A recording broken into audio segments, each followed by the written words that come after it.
Hello students, welcome to mathematics class.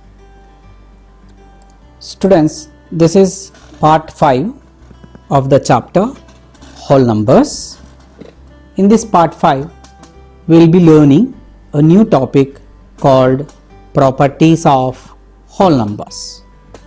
Students, properties of whole numbers are studied for 4 arithmetical operations. You know what are the 4 arithmetical operations? In our previous session, I discussed about 4 arithmetical operations and the terminologies related to those arithmetical operations. Addition, subtraction, multiplication and division are the main 4 arithmetical operations. And coming to the properties of whole numbers, students, under properties of whole numbers, we will be learning importantly 6 properties. They are closure property, division by zero, commutative property, associative property, distributive property, and finally identity property. So we are going to learn these 6 properties to the 4 arithmetical operations. We will learn one by one in detail. For today's session, I would like to teach you first 3 properties, that is closure property, division by zero and commutative property. So coming to the first property, closure property. Students, here I am giving you a table showing us the sum of 7 and 8 as 15, sum of 5 and 5 as 10, sum of 0 and 15 as 15. Here sum of 7 and 8 is 15, sum of 5 and 5 is 10 and sum of 0 and 15 is 15. All these are whole numbers. Here I could say sum of any 2 whole numbers is giving us a whole number again. Let us take 2 more examples and fill these boxes. Suppose if I consider 21 and 18, their sum is 39, which is again a whole number. You can take any other examples. Suppose 14 added by 0 gives us again 14. This is also whole number. Now students, the sum of any 2 whole numbers is again a whole number. That is what we could observe. Now let us take the other table. A table containing multiplication operation between any 2 whole numbers. That is, product of 7 and 8 is 56 is a whole number. Product of 5 and 5 is 25 is again a whole number. Product of we have 0 and 15 being 0, again a whole number. Now you can consider any other examples. Suppose if I consider the same example of 21 and 18, the product of 21 and 18 is 378, which is again a whole number. So students, now take some other examples of your choice and fill this box. Will you get a whole number again? That is the question. Obviously yes. So what can we say about this property? We can say that sum of any two whole numbers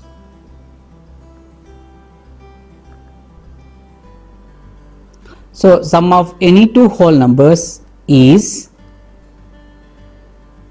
again a whole number.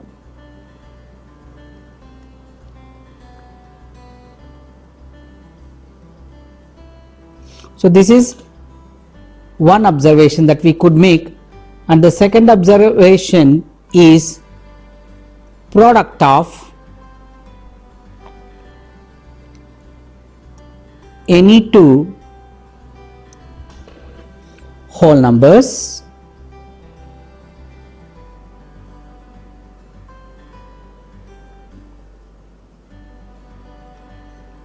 is again a whole number.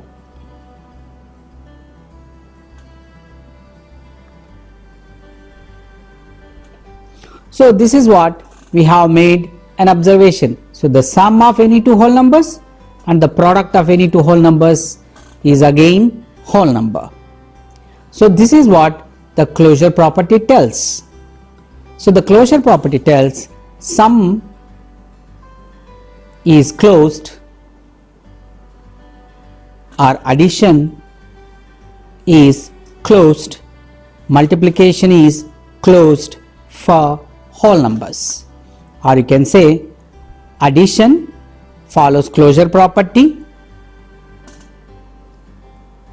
multiplication follows closure property.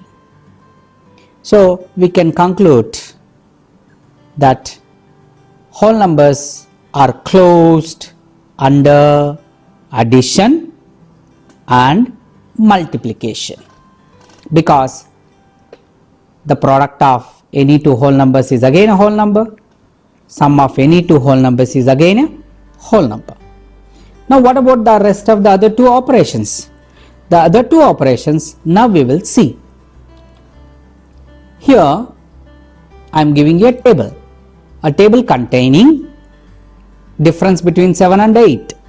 Suppose if I do 7 minus 8, not taking absolute difference, if I do 7 minus 8, the difference is minus 1, which is not a whole number. When I do 5 minus 5 gives 0, though it is whole number, but if I have minus smaller than subtrahend giving us a negative difference like 0 minus 15 giving us minus 15, which is not a whole number. That means whole numbers will not follow closure property. Whole numbers are not closed under subtraction.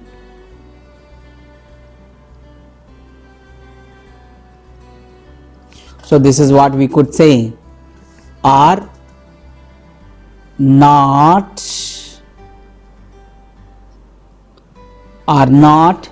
closed under subtraction. Whole numbers are not closed under subtraction. So we can say by saying this. What about division operation? Even division operation also similarly, when we do division of any two whole numbers, will not give us the whole number as a quotient, as I have shown in table. 7 divided by 8 is 0.875, which is not a whole number. Though 5 divided by 5 giving us a whole number 1, 0 divided by 15 giving us 0, which is a whole number, but 7 divided by 8 will not give us a whole number. Even one counter example is enough to say that whole numbers are not closed under that operation. So similarly we can say here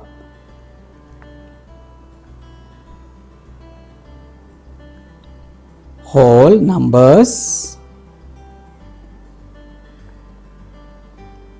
are not following closure property, are not closed under division.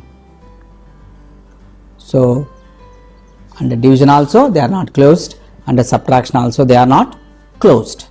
This is the closure property I am giving you as a conclusion. Whole numbers are closed under addition and also subtraction, and also multiplication. However, whole numbers are not closed under subtraction and under division. This is the conclusion. You can pass the screen and note down. Students, now taking the second property, that is division by 0.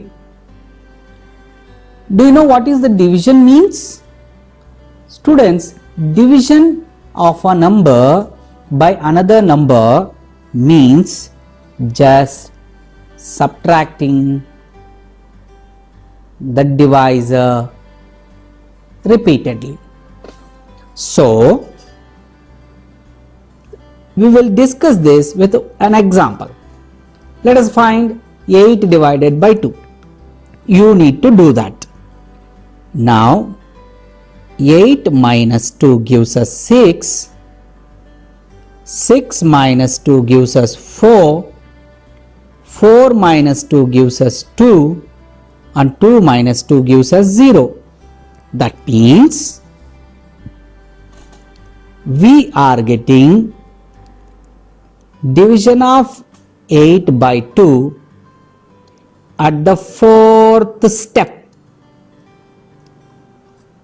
giving us remainder 0. Remember, we have at fourth step getting remainder as 0. That's how 8 divided by 2 is 4. Now students, knowing this knowledge, what do we have when we divide any whole number by 0? Let us take that example.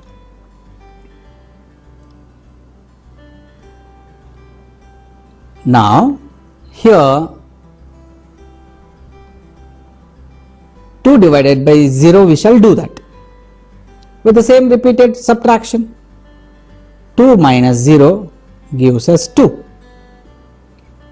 Our remainder is again 2. 2 minus 0 is 2. Remainder is again 2. 2 minus 0 is 2. Now, do we have anywhere end to this operation? No. This operation will be endless. That means at which step that we have remainder becoming 0? No, never remainder becomes 0. That means when I do division of 2, when I divide 2 by 0, every time this quotient will be increasing. 0 9s are 0. 2 minus 0 gives 2. 0 9s are again 0.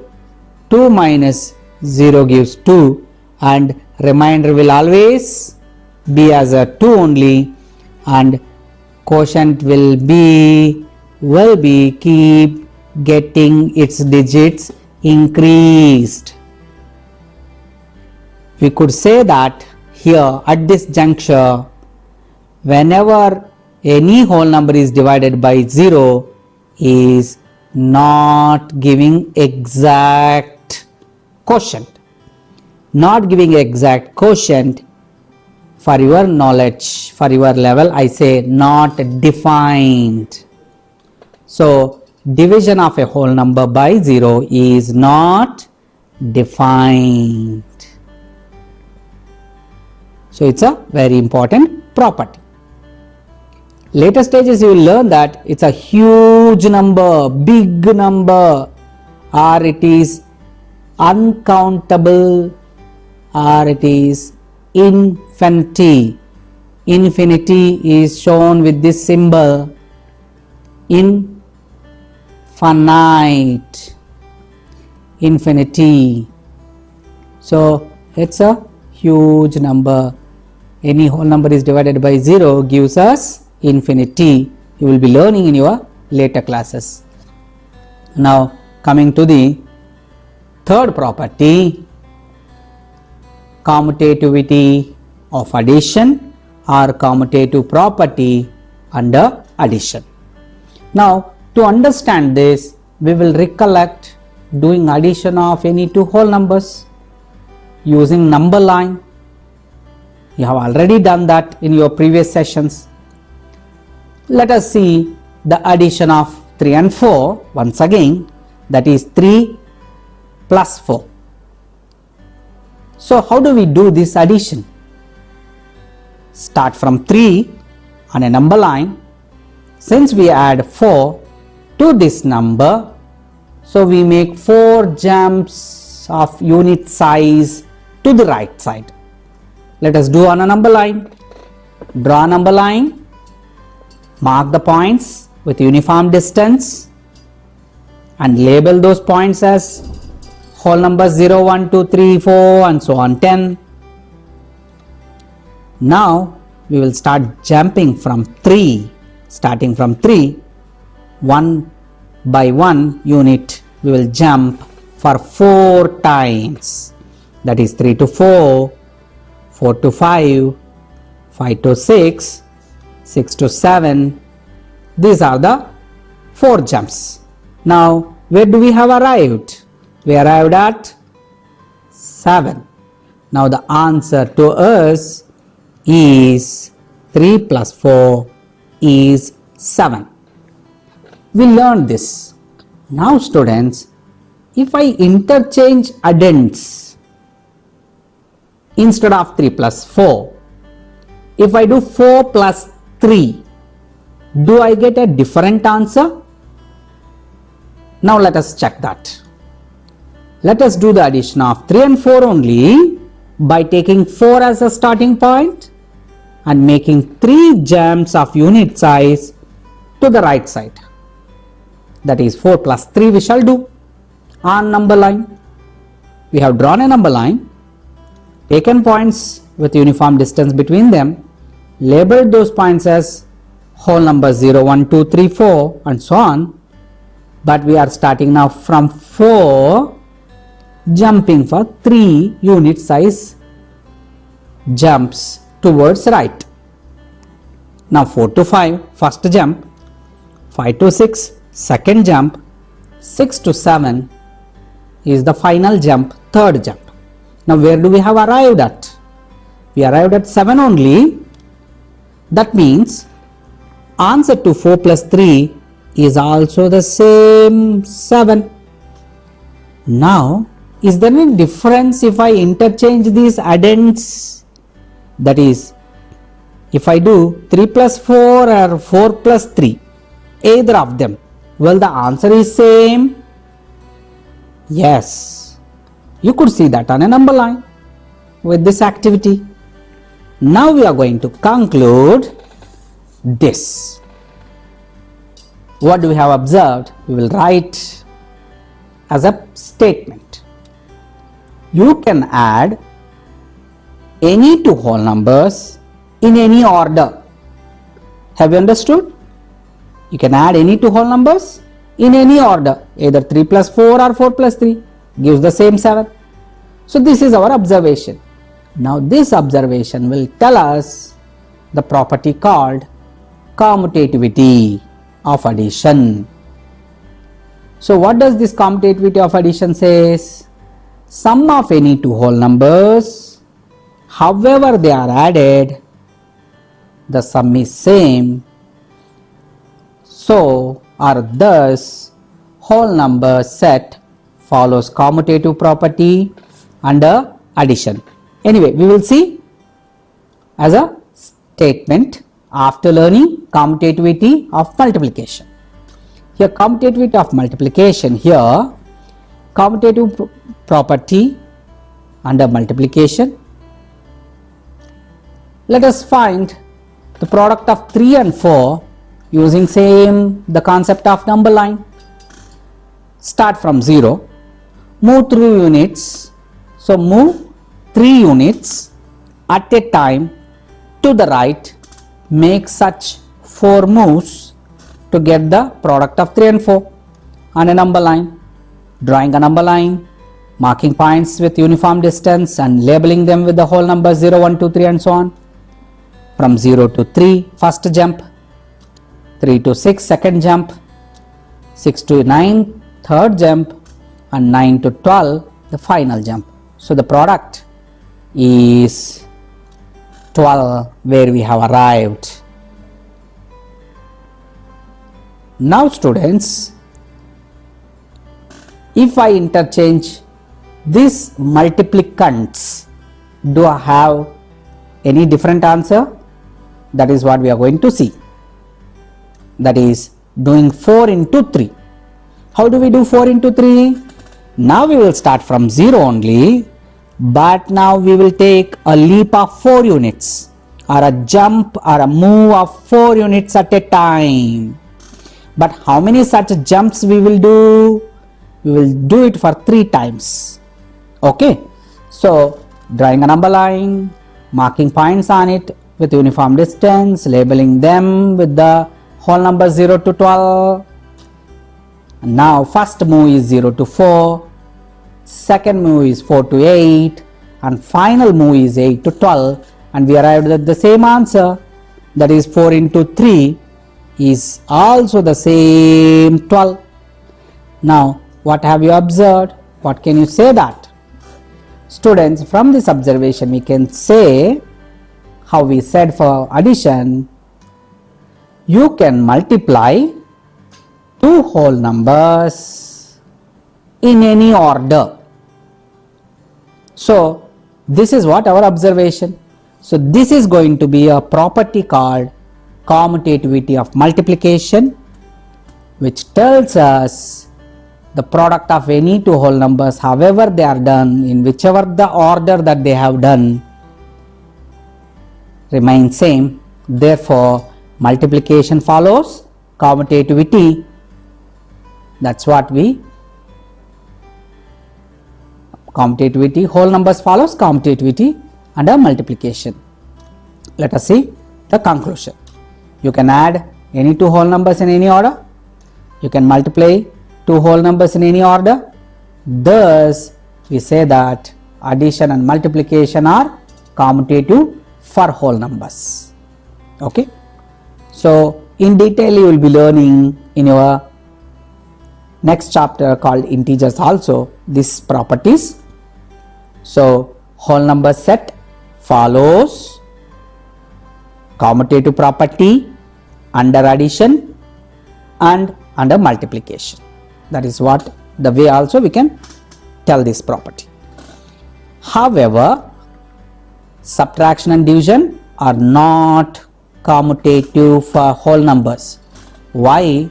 You know already 7 minus 8 giving minus 1, which is not a whole number. Okay, not a whole number. And not only that, even 8 minus 7 gives 1. Therefore we can say 7 minus 8 not equal to 8 minus 7. So definitely the order changed in doing subtraction operation will give different answers. So that's why they are not. Similarly, even you have seen 7 divided by 8 being not a whole number and will not be equals to 8 divided by 7 also. That's why division operation is also not a commutative for whole numbers. Okay. So with this I will conclude this session number 5, and we will wind up. Rest of the properties we will learn in our next session. Thank you. Jai Hind.